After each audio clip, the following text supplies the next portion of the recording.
안녕하세요. 오늘은 우리 주변에서 많이 볼 수 있는 질환 중 하나인 당뇨병에 대해 알아보려고 합니다. 당뇨병이 무엇인지 그 원인을 알아보고 디톡스나 다이어트가 당뇨병을 효과적으로 관리하는데 도움이 되는지와 함께 추천하는 영양소를 알아보겠습니다. 당뇨병은 우리 몸이 음식을 에너지로 전환하는 방식에 문제가 생기는 만성 질환입니다. 음식을 먹으면 우리 몸은 음식을 포도당으로 분해해서 혈액으로 보내게 되는데요. 이때 췌장에서 생성되는 호르몬인 인슐린의 도움으로 세포가 포도당을 흡수하여 에너지로 사용하게 됩니다. 당뇨병의 경우 1형과 2형 두 가지로 나눠볼 수 있는데요. 쉽게 1형 당뇨병은 신체가 인슐린을 생성하지 못하게 된 경우를 말하고 2형 당뇨병은 신체가 종종 인슐린 저항으로 인해 인슐린을 효과적으로 사용하지 못하는 경우를 말합니다.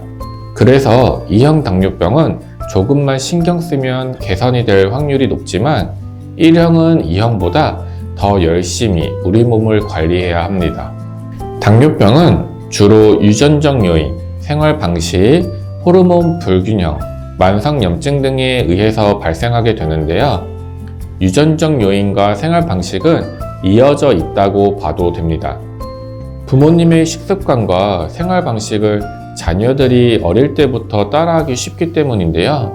이런 유전 요인과 생활 방식, 특히 열악한 식단과 운동 부족, 거기에 따르는 비만은 2형 당뇨병의 주요 원인이 될 수 있습니다. 그리고 여성의 경우 임신 중 당뇨병이 생길 수 있는데요. 정확한 원인이 밝혀진 건 없지만 태아에서 분비되는 호르몬, 즉 태반 호르몬에 의해 발생한다고 추정을 하고 있습니다. 태반 호르몬에 의해 세포가 포도당을 효과적으로 연소하지 못하게 되면서 임산부는 인슐린 저항성을 극복하기 위해 췌장에서 인슐린을 분비하게 됩니다. 이때 당뇨병이 있다면 인슐린이 충분히 분비되지 못하게 되는 거죠. 참고로 인슐린 저항성은 체내에서 생성된 인슐린이 제 역할을 하지 못해 혈당을 정상 상태로 유지할 수 없는 상태를 말합니다. 그리고 장기간 염증을 가지고 있는 사람들 역시 인슐린 생성세포를 손상시킬 수 있는데요. 만성염증의 경우 세포의 활성도를 떨어뜨려서 대사 기능 장애를 초래하는데 특히 인슐린 저항성을 높여서 당뇨병 발병 위험을 크게 증가시키는 것으로 알려져 있습니다. 이런 당뇨병을 개선하는 방법은 여러 가지가 있지만 저는 디톡스와 다이어트를 추천하는 편인데요.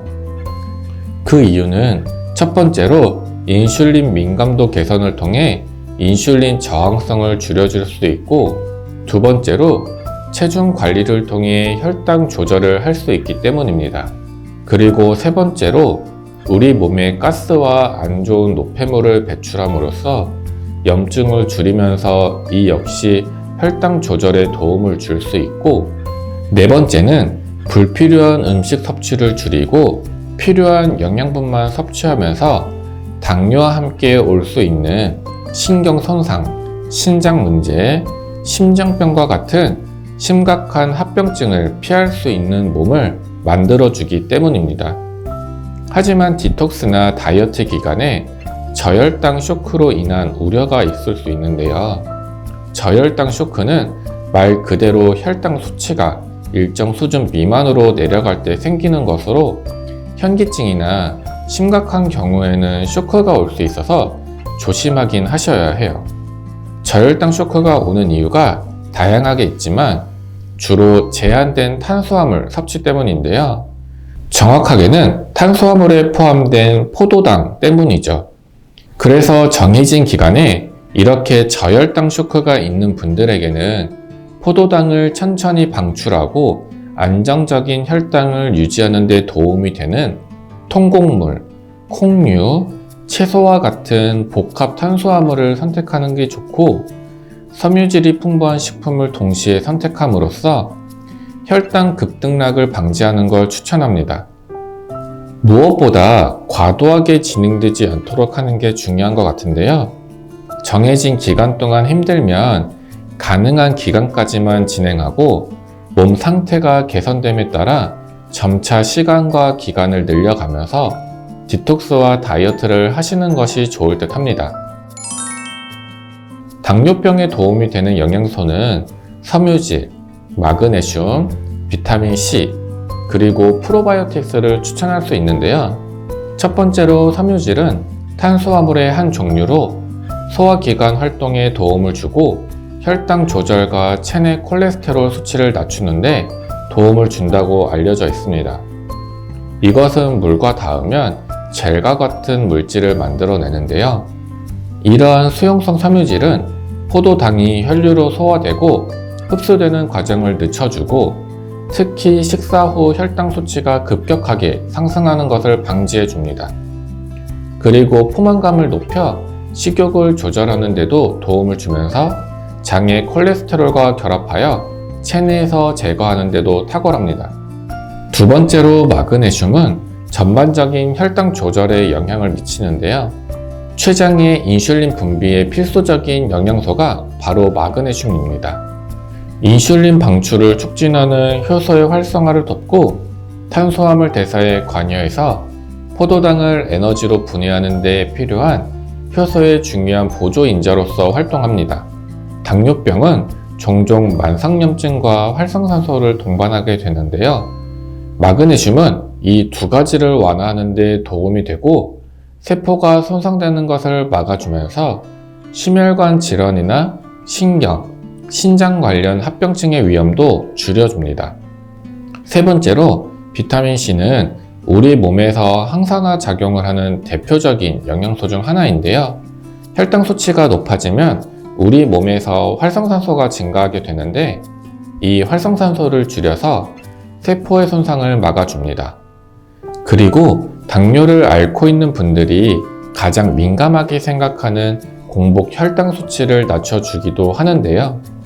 정기적으로 꾸준히 섭취해주면 혈당 조절 지표인 당화혈색소 수치를 감소시켜주는 것으로 나타났습니다. 마지막으로 당뇨병은 우리 몸의 면역 기능을 떨어뜨려 감염에 취약하게 만드는데 비타민C가 면역 기능을 강화해서 감염에 대한 위험도를 줄일 수 있습니다.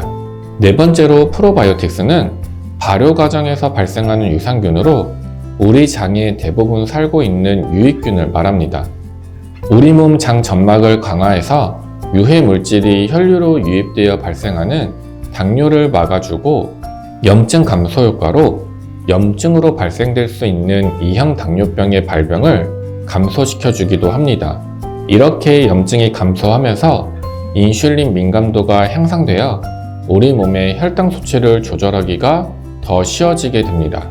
또한 프로바이오틱스로 인해서 포도당 대사가 개선되면서 공복 혈당 수치와 식후 혈당 수치를 낮출 수도 있고 렙틴 및 그렐린 같은 식욕 조절 호르몬에 영향을 줘서 체중 감량을 촉진하면서 지방 축적을 줄이기도 합니다.